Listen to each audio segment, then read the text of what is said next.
And I am also praying to the Tzolk'in and the Hunab-Ku, the one and only giver of movement and measure, the great central sun and black hole at the epicenter of the omniverse. I'm here to do your work and to bring your truth to humanity. I thank you for your continued support. Greetings, Earthling. Een Lak'esh alakin. I am another you, you are another me, we are one Godsciousness. And I'm Crispy, a Gaian emissary of light, and therefore so are you. In the quantum holographic view of the omniverse, which is where we're at now. We're taking this in. It applies to our daily lives. And what I'm very happy to bring to you today is a Dreamspell Masterclass. A truth about the Dreamspell Masterclass. For us to really understand what it represents, you need to join me in a little thought experiment, okay? Pretend you've never heard of the Western Zodiac. No Pisces and no Aquarians and none of that. Pretend you've never heard of it, okay? You live in a world where that has never happened. And then this guy comes along and says, I've created the Dreamspell Zodiac astrology system. It's based on actual constellations in the sky. It's so cosmic and galactic. And he gives everyone the wrong birthdays and changes the names of many of the signs, if you will. Okay, that's what we're talking about here. The Dreamspell gives everyone the wrong birthdays and many of the wrong names. Some of them are the same, but some of them are extremely loaded with warring meme associations. Skywalker? Really? There's also the Warrior. But it's a calendar of peace. We come in peace. Shoot to kill, shoot to kill, shoot to kill. Remember that one? Wizard? Really? Do you think there's wizards in Mexico, Guatemala, Belize, Honduras, Costa Rica? If they are, they aren't Mayan. Even the dragon. There's no dragons in the Mayan mythology. So, cultural appropriation. Hello? Anyone? Now, going back to the little thought experiment. To make it even a little more poignant, let's imagine that there was one place on Earth, one area, one country, where the actual zodiac came from. But let's pretend it began in one place and a group of people were using it. And let's pretend that some ill-meaning people went there and murdered, tortured, raped a lot of people and smashed every single possible idol that they could and took apart every single building that they could and rebuilt their own churches with the stones from smaller pyramids and buildings. Okay, are you with me? You see where I'm going here? About 500 years ago, let's say one particular conquesting group of people did that, where the zodiac was created. And then 450 years later, this guy comes along and says, I've got the Dreamspell Zodiac. It's awesome. It's totally cosmic, etc., etc. Okay, have you made the connection here? Yes, you have. All right, so we need a little history lesson here about the creator of the Dreamspell, hocus pocus, spellbinding, spell casting. All right, what do you know about Jose Arguelles? Well, first of all, he was born Joseph Anthony Arguelles, or you could say Arguelles, that's fine, in Rochester, Minnesota, America. And yes, he was a Spanish Catholic who later self-identified as a Muslim, as can be seen here. It is unknown when he started using the accent above the Jose and the umlaut above the Arguelles, but it's actually his fake name. At age 14, he went to Teotihuacan with his father and became enchanted with the Maya, or actually the Mixtec, who are incorrectly named the Aztec by the Spanish Catholics. But that's another story. And he began to read everything he could find about the Maya in his teen years. But it is very likely that he did not hear about the Tzolk'in until 1970, when it was taught to him by his friend Tony Shearer, a part Lakota Native American man who had been going to Oaxaca, Mexico for many years and was taught about the calendar and myths about Quetzalcoatl, Kukulkan in the Yucatecan pronunciation. Tony also spoke of the intricacies of the long count, and he also is quoted as saying, the terrible and yet wonderful prophecy of 13 heavens and 9 hells carved on the rocks in the sacred city of Palenque. Does that sound familiar to you? Tony Shearer talked about these things. In 1971, in this book, he also taught them all to Joseph Anthony in 1970. Interesting. It was also Tony Shearer who did all of the date calculations between the Gregorian and the Tzolk'in. And Tony chose the dates of August 16th for the harmonic convergence. Now, the most fascinating thing about that date was it was in one of the first glyph with the first tone, day 1 of the 260-day Tzolk'in calendar. Isn't that interesting?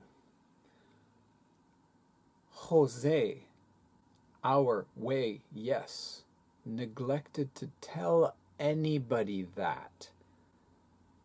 Partly because that same year, 1987, he released a book called The Mayan Factor, in which he also released all of the wrong dates that later became the Dreamspell, released in 1990.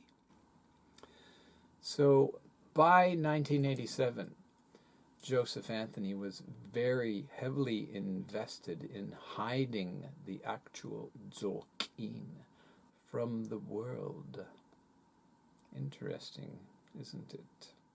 It was about 20 years later he said, and although most people did not understand at all what the harmonic convergence was, many gathered.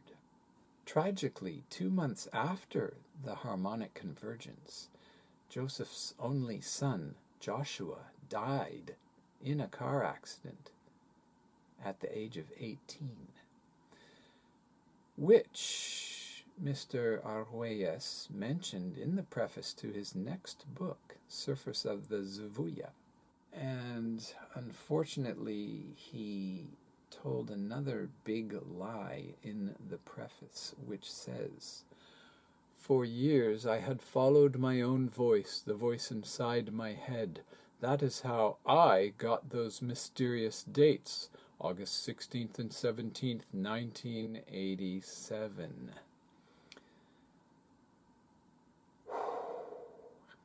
Now, this next part is emotionally very challenging for people who are big fans of Jose Arguelles and the Dreamspell.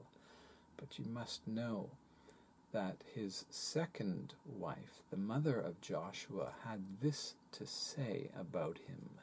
Jose has created a storyline about Josh that fits very conveniently into the mythos of Jose the Avatar and Prophet. And she later went on to write in this document that she was profoundly disappointed by Jose's narcissistic egotism, his careless, dangerous, and destructive behavior towards his children, and his indulgent addictions.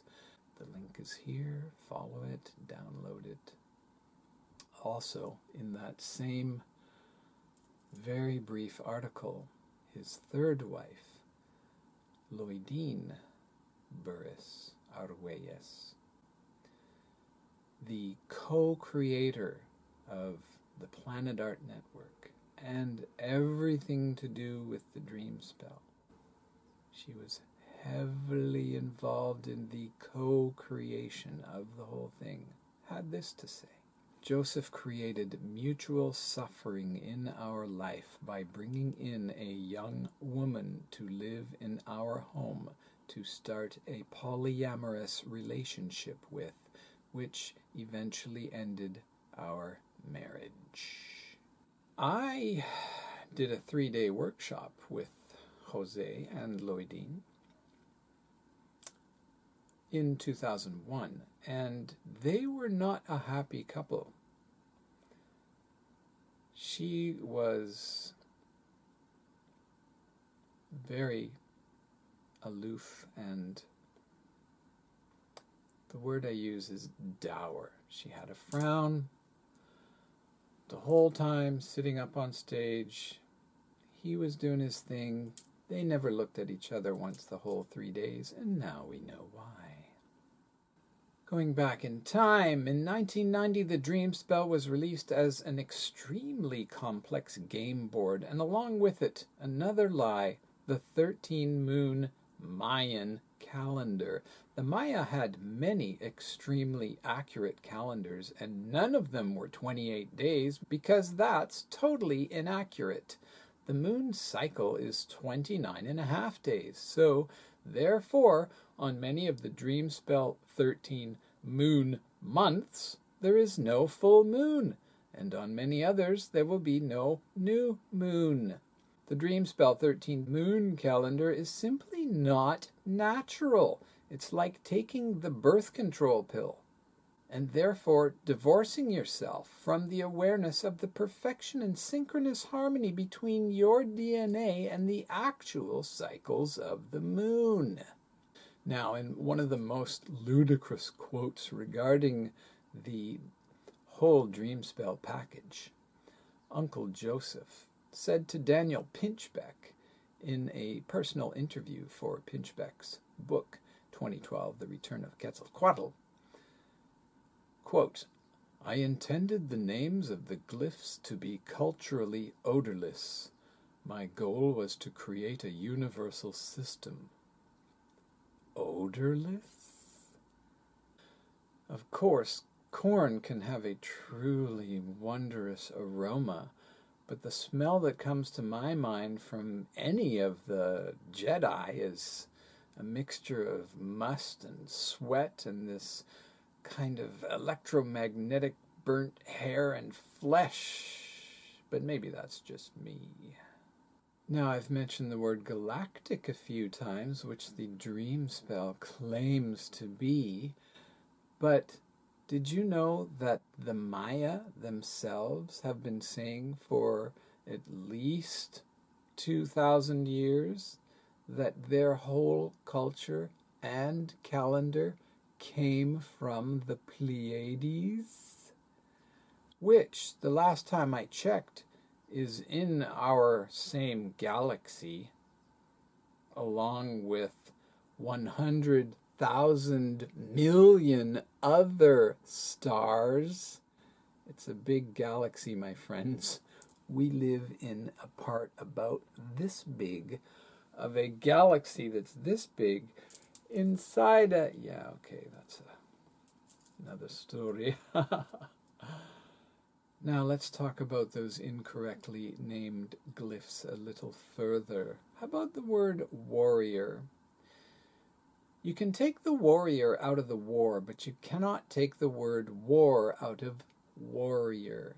Therefore, every time you read the word warrior, you're thinking war. And Skywalker? Yeah, okay. There's quite a bit of war, death and destruction and violence and treachery and everything that goes along with that. Wizards? Yes, okay. Every movie about wizards is not about peace and love. Dragons, they fight wizards, they fight other people. There's all of these intensely violent and fear-inducing associations to go with those 4 words in particular. Now, those 4 words, if you follow the dream spell, in 1 year, you will trigger yourself into fear-based war associations 91 times in 1 year, or more if you follow their guiding and all of that other stuff. So, we come in peace. Shoot to kill, shoot to kill, shoot to kill. The funny little website called the Law of Time, which violates the actual law of time every February 29th, hides the biggest time bomb secret that was woven into the dream spell. By skipping a day every 4 years, they snip DNA. And they pretend that their day is called a zero Hunabku day. The Hunabku means the one and only God of everything. Okay? Godsciousness, you might say. This came from godsciousness, by the way. DNA.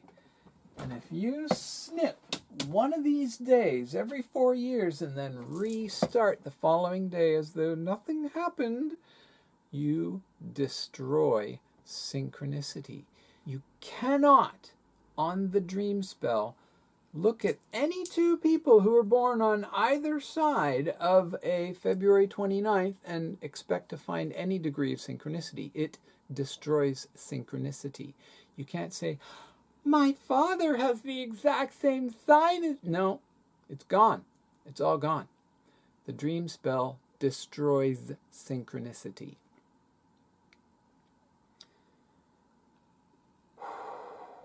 And the other thing that they hang their hat on is the 20 by 13, also 13 by 20 ratio. The dream spell, because it snips your DNA, is not a 13-20 ratio. It's 12.99999 by 19.99999. It's not 1320. Or if you add the day instead of trying to stretch everything over that, it's 13.3 by 25.2.com.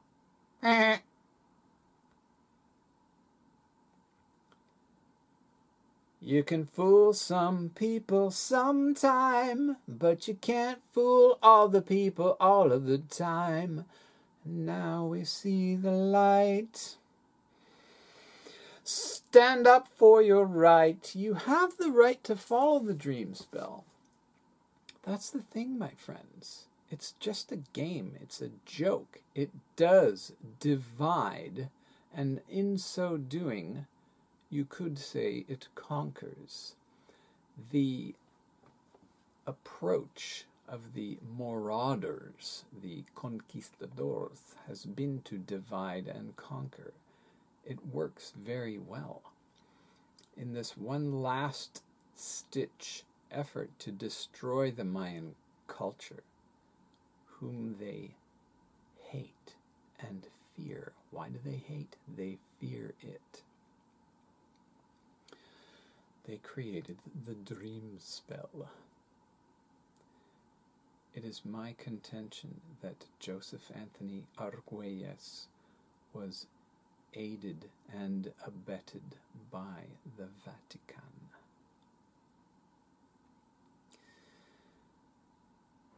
Here's a lovely bit of proof. You'll notice this diagram, the 52-day castle on the left, one of the famous images of the Dreamspell. It is impossible to overlook the similarity between that and what is called page 72 from the Codex Vaticanus B.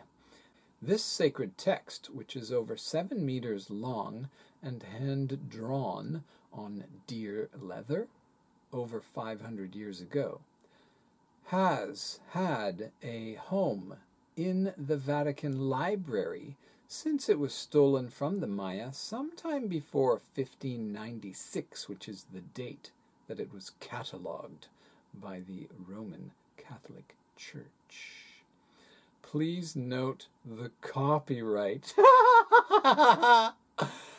Oh, you silly people. First, the conquistadores chocolate steal the sacred documents and chocolate, by the way. They stole cacao, brought it back to Europe, took the good parts out, put in a lot of sugar and some milk, and there you go. All right, but I digress. They stole a few sacred documents of the possibly 10,000 that they burnt. Take them back to Europe, give away or sell a few, hide the rest, and then copyright them. Isn't that mysterious? So Codex Vaticanus B has been hidden away, shown to only certain people at certain times, until very recently when it showed up here on Wikipedia. And it is my suspicion, due to the evidence of this one Codex Vaticana B, that there might be an A, a C, a D, an E, an F, a G. Shall I go on? Yes, I shall.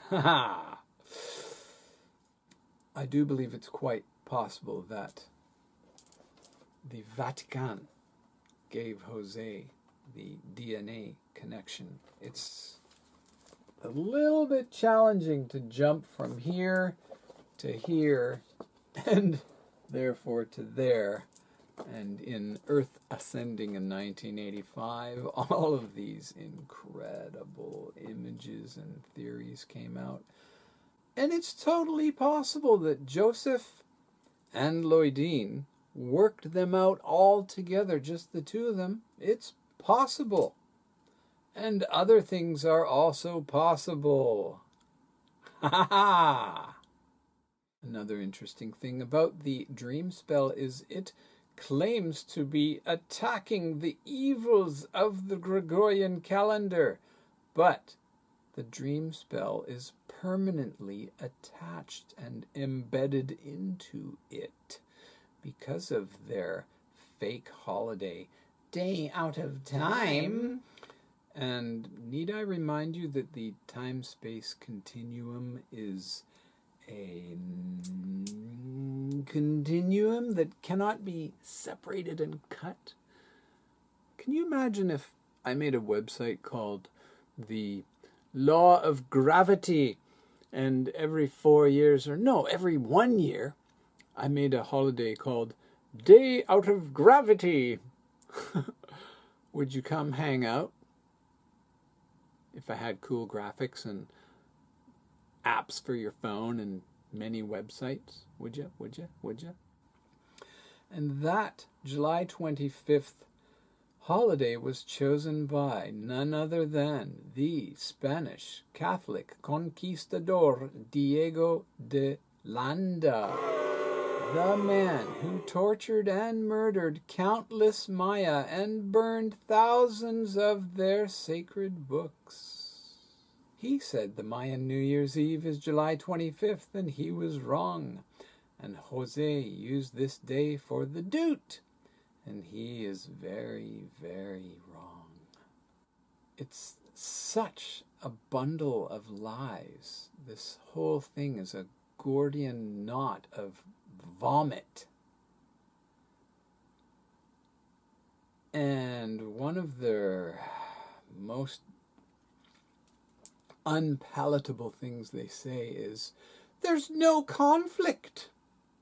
That's like a rapist raping someone and then saying, there's no conflict, all right? Yeah, see? No conflict. You will never, ever hear a Mayan person say there is no conflict between the Dreamspell and the Tzolk'in. For the most part, the Maya completely ignore it. Because they know it's a joke, it's a game. And in a way, Jose brought the attention of the world to the Mayan calendar. So, in a way, they thank him. And they unthank him. Here's another little thought experiment for you. Imagine if Jose and Loidin traveled the world talking about the actual, traditional, true count, divine Mayan Tzolk'in. And imagine if they only told the truth about it. Imagine if there was no such thing as a completely fake distraction called the Dreamspell. The other thing about Jose is that he told a lot of truth that came from the Mayan calendar and interwove it with a lot of lies. If you just ignore the Dreamspell and all of the wrong dates and all of the wrong names, if you just ignore that, a lot of what he said was true and cosmic and beautiful. And, you know, the phrase, time is art, is wonderful. Unfortunately, art is kind of expensive if you go to buy any of it, so you could also say art is money. Even the supplies, like, this was about $30 for 13 markers here, man. Have you ever tried to draw anything? Or paint? Oh my gosh, right? So sure, time is art. Art is money. He also said, the religion of truth is the religion of the earth. But he told so many lies.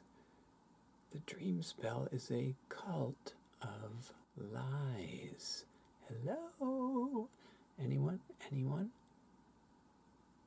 That's the truth.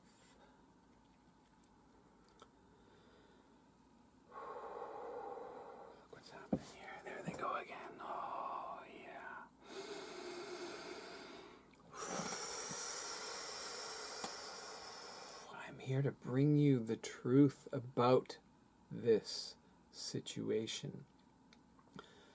I was taught the Dreamspell in 1998, but they didn't say it was the Dreamspell. They said it was the Mayan calendar. And I was keen 13, 13th day, 13th tone. And then I was told it was Red Cosmic Skywalker, and I was like, Skywalker, that's weird. And everybody else was so like, ooh. So I was like, okay, I'll buy in, sure, whatever. I never self-identified as a Skywalker because I'm not into killing people, all right? And sure, there's the whole defense thing, and that's great and everything, but I'm not a warrior. I've evolved past it. Thank you very much.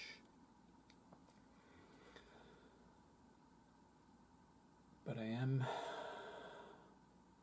holding the sword of truth from Archangel Michael, and it is permanently embedded in my spine. I cannot tell a lie. I will not.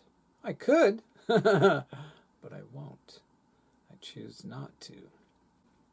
Another massive lie that Jose Arguelles told was that he was a reincarnation of Pacal Votan. But the thing is, there never was a person named Pacal Votan. He made that up too.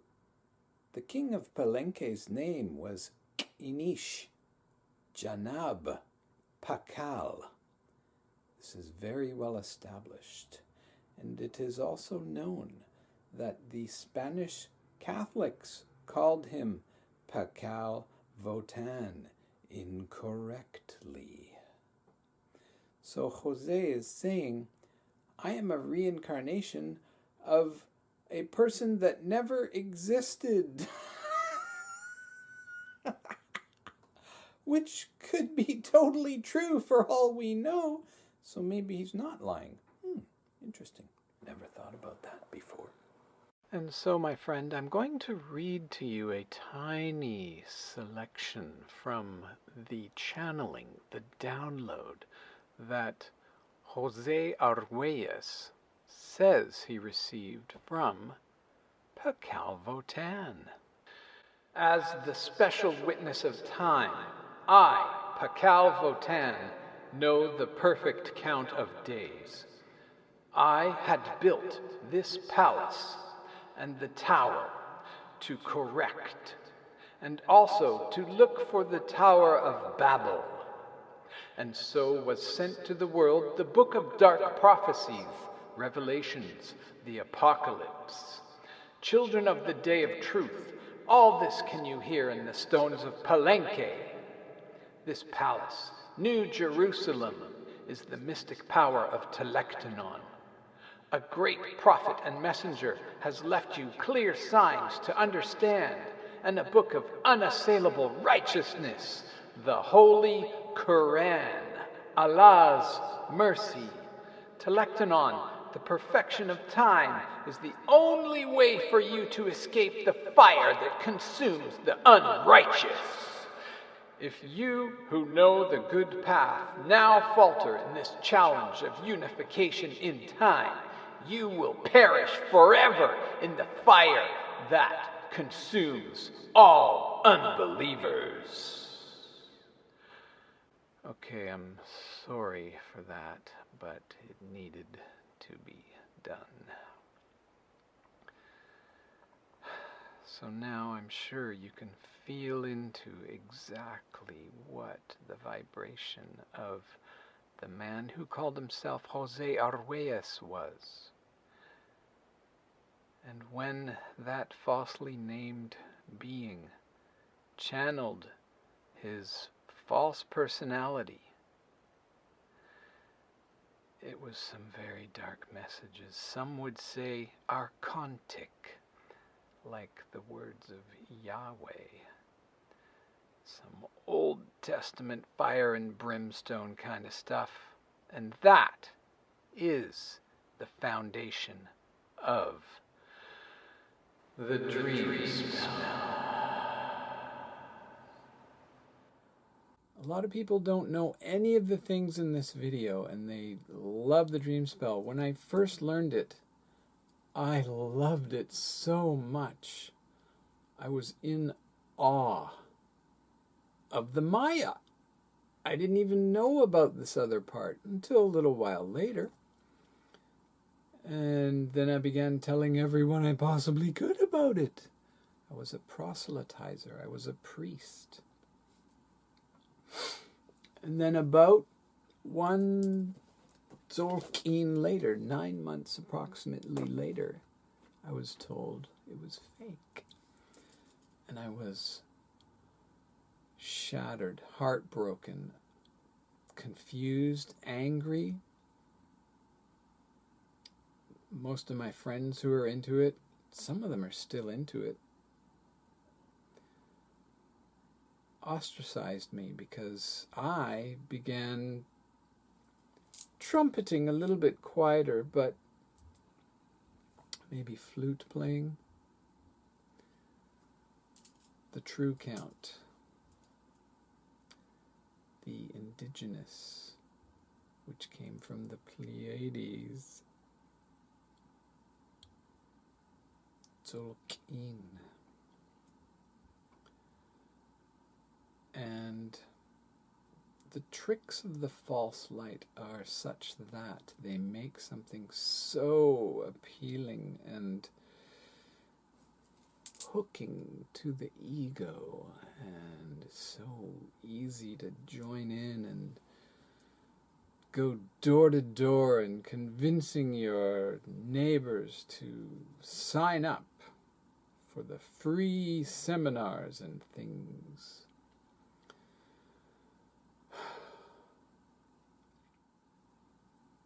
I found out in 1999 it was fake, a lie. I went down to Mexico. I drove all over Mexico for 7 months. I went to 13-ish different pyramid sites. Then went back to Vancouver. And I actually couldn't stand to live in the city anymore, so I moved to the Sunshine Coast, and that was the best move of my life. Met my wife there.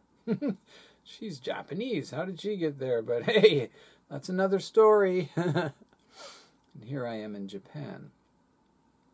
Now, Hiroshima. And what I'm trying to say is this. I knew it was all a lie, and my friends organized a 3-day conference in Vancouver in 2001. February, 21 years ago, next week from today, you see. And even though I knew it was all fake, they invited me because I kind of introduced it to most of them. And so I went, and, you know, I was polite. I didn't tell anyone, this is bullshit. And at the end, the organizer said to me, Crispy, can you get up on stage and stay with Jose and Lloydine while we get everyone out of here? We don't want anyone bugging them, and they don't want to give autographs or anything. And I'm like, sure, man. So I popped up on stage there. And people, for the most part, didn't even attempt anything, so that's fine. But at the end, I did the double-handed Hunab Ku handshake, double-stacked. And I looked right in his eye and I said, thank you for everything you've done. And I meant it because he has given such a prime example of the false light teachings. It is such a good example. And I thank him. Like I said, the information of the Maya went around the world thanks to him. Don Alejandro Cirilo Perez Oxlaj also started to go around the world in the early 90s, promoting the Mayan tree of life, Mayan destiny path, Mayan cross, if you will. And that's a beautiful thing, but his reach was much less, let's be honest. And he was following in the footsteps of a massive lie, trying to do fix up. And by the way, you can't follow both.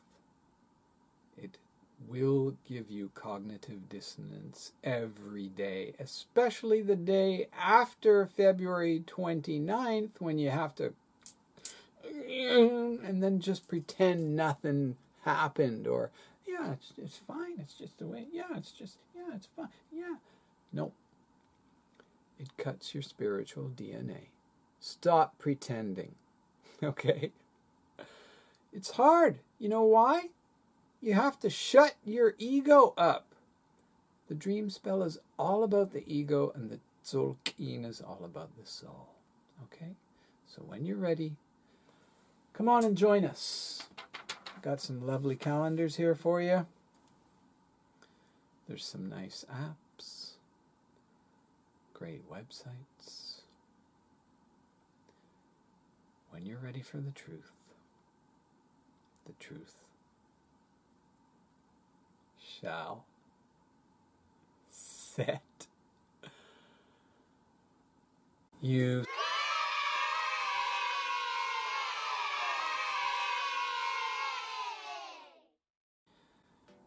Een Lak'esh alakim. I'm another you. You are another me. We are one consciousness. Namaste.